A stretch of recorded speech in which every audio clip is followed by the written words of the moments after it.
pride comes before the fall, and the belief Spawn can't kill them is fool's gold. He trapped them on Earth to hunt them for a reason. Todd McFarlane is an industry legend and one of the creators I truly respect.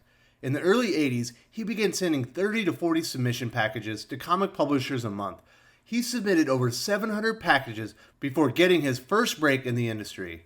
McFarlane took his opportunity and ran with it and became one of the iconic Spider-Man artists. His groundbreaking visuals helped fuel the 90s comic boom. McFarlane eventually left the Big Two with a group of young superstar artists and created Image Comics in 1992. McFarlane's Spawn series became a flagship of the creator-owned publisher. The Toddfather created the character in high school and has now been publishing the series for 27 years. In a few short months, Spawn publishes its record 300th issue. I jumped on Spawn at issue 292 after I saw it available at a very reasonable $2.99 price tag. As a new customer, it's impossible to read almost 300 issues before the milestone is reached. Thankfully, McFarlane and his team at Spawn has me and anyone else needing to catch up before issue 300 covered. Issues 296 and 297 tell the history of Spawn. It's impossible to fully catch readers up on 295 issues worth of material, but it hits many of the major events in Spawn's history that are driving the series forward. It's a beautiful, unique story. It's first narrated by an emissary of heaven, and then we receive Hell's perspective on the character. Artist SHAWN ALEXANDER does a phenomenal job illustrating many of the key moments.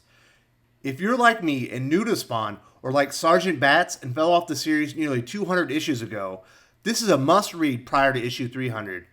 I'm not going to review these issues like normal. They're both excellent and easily 4-star books. I'm going to summarize the history and give my thoughts on key plot points here and there. Keep in mind, I'm basing this almost exclusively on these two issues, and I'm probably wrong. But I love comics and seeing if I can read the tea leaves, so let's get to it. Issue 296 is narrated by Redeemer and starts with Spawn's origin. Al Simmons was handpicked by Hell to become a Hell Spawn and lead its armies. He was the perfect killing machine, but also a hero.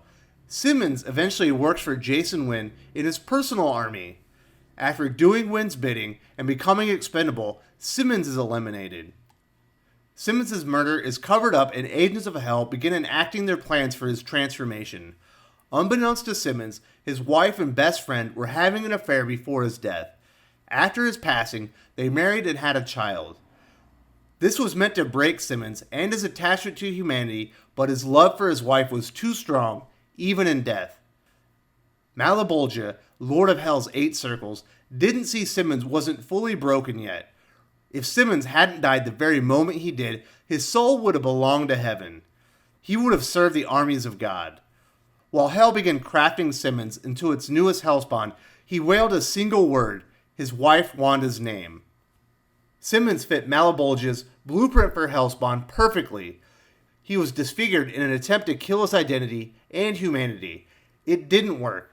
After 5 years of preparation in Hell, Spawn is returned to a world that moved on without him. But Simmons hid a piece of his humanity from Hell during his transformation. That sliver of humanity kept Spawn from being a good soldier in Hell's army. He began to see himself as humanity's savior. When agents of heaven speak of Spawn, they're talking about the symbiote, not Simmons himself. They believe the symbiote is the source of all his power. Simmons' humanity corrupted his symbiote in its larva state, and the agents of Hell didn't foresee the dangers he was becoming. I personally see his humanity as a bit more than a source of corruption. I think it will be revealed his refusal to give up his humanity didn't corrupt the symbiote. It enhanced its capabilities and unlocked powers an empty soul couldn't wield. During his early stages of development, Simmons reverted to his military training and weaponry. Not fully understanding the suit he wears is a weapon of mass destruction itself. God took notice of the full potential of the newest Hellspawn. The more battles Simmons and the symbiote fought together, the more they evolved. They were learning their full capabilities together. Malebolgia goaded Spawn into a confrontation to destroy his creation once and for all. It's believed his decapitated skull still rests on the peak where Spawn removed it. Chaos reigned in Hell as battles were fought over the vacant throne. Spawn has grown equally weary of Agents of Heaven and Hell. He wants them all gone. Hell's demons made a huge mistake murdering Simmons' wife. She was his last attachment to humanity. With her gone, there's nothing holding him and his vengeance back. She was one of his final weaknesses to be exploited. Hell's perspective on Spawn is given by his former mentor, Cogliostro, in issue 297. He warns, Simmons can't be treated like any past Spawn. He's something entirely different, and has been for quite some time, and Heaven needs to wake up to that fact for a chance to survive. This conversation heavily hints that Heaven and Hell are willing to join forces to face Spawn. He's seen as a danger to both entities, and as long as he exists, their existence is in jeopardy. After the throne of Hell was vacated by Malebolgia's death at the hands of Spawn, he didn't try to take it for himself, while others fought for the position at the head of the underworld. A prophecy says, he who becomes the new king will be the master over all those who did not sit on the throne. Neither God nor Satan considered that throne may actually be on earth. Simmons wanted nothing to do with Spawn, but his presence invited many challengers who thought they could steal his power. While they fell to Spawn, they didn't realize they were building him up and strengthening him into a killing machine. Eventually, he became so strong, he develops a connection to every Spawn throughout history, past, present, and future.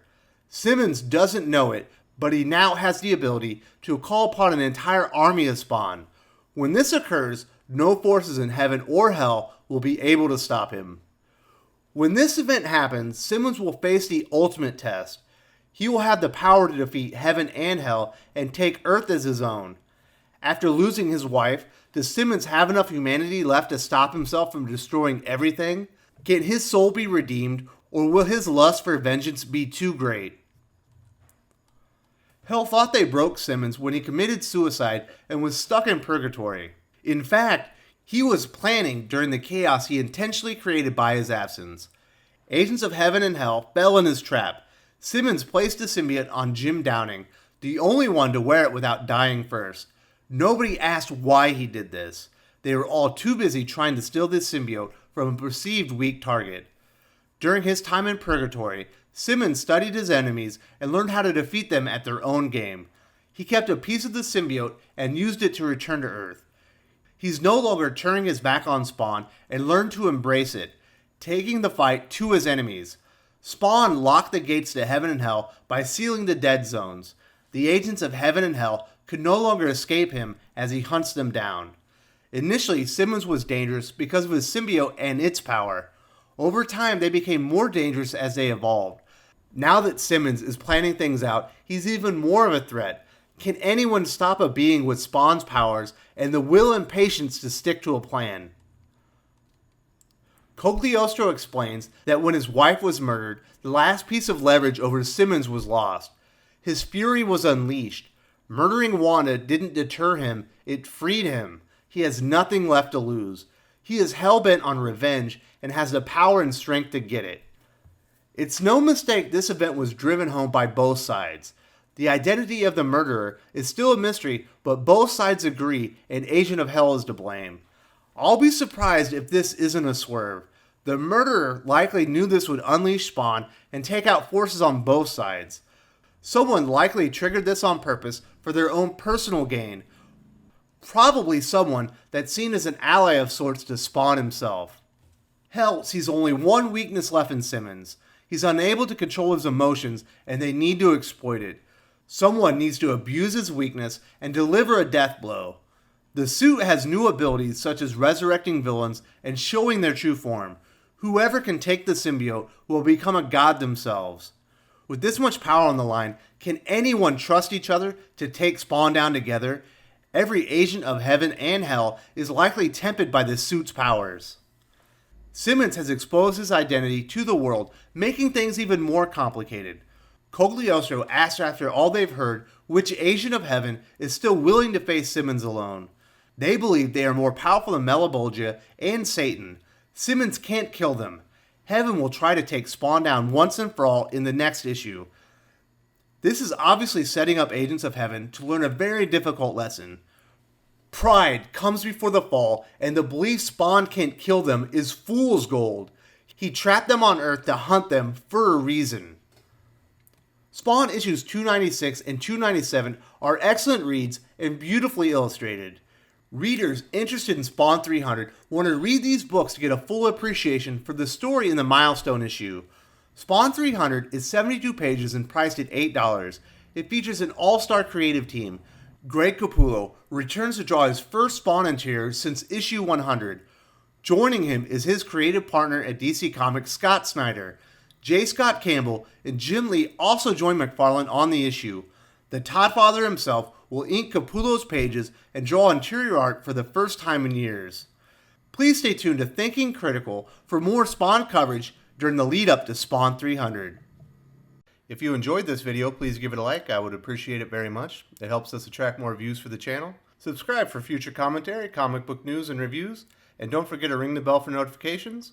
If you want to talk comics, movies, and much, much more, you can follow me on Twitter at Wes_from_TC. With that, Salamat Po, and I'm out.